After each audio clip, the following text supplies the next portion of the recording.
Hello all, welcome to chapter 20 from the book of 1 Samuel. In the beginning of this chapter, we see David fled from Ramah and met Jonathan. David asked Jonathan as to why was Saul trying to kill him.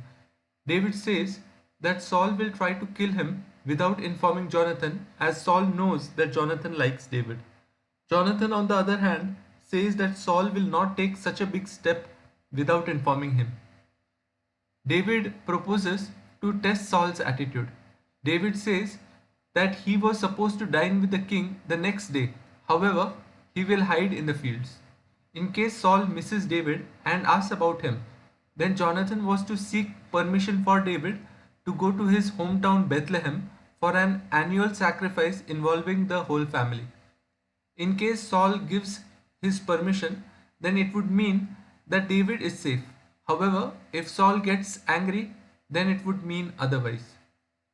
David then asks as to how he would come to know if Saul was angry with this question.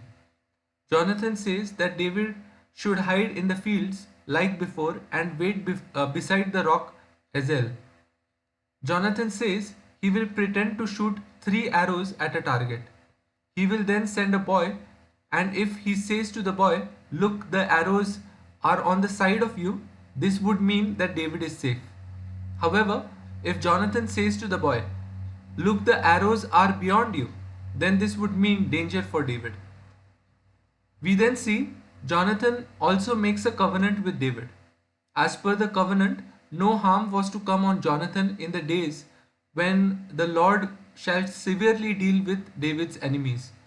David was to treat Jonathan's family with faithful love. We then see during the feast, Jonathan seeks permission for David. Saul gets angry with this question. Saul rebukes Jonathan, saying that Jonathan is friends with David and is trying to save him from Saul. Jonathan responds, saying that David did no wrong. Saul is angry and tries to kill Jonathan with a spear.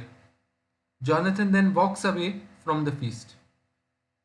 Towards the end of this chapter, we see the next day Jonathan reports to David through the signal that David was not safe.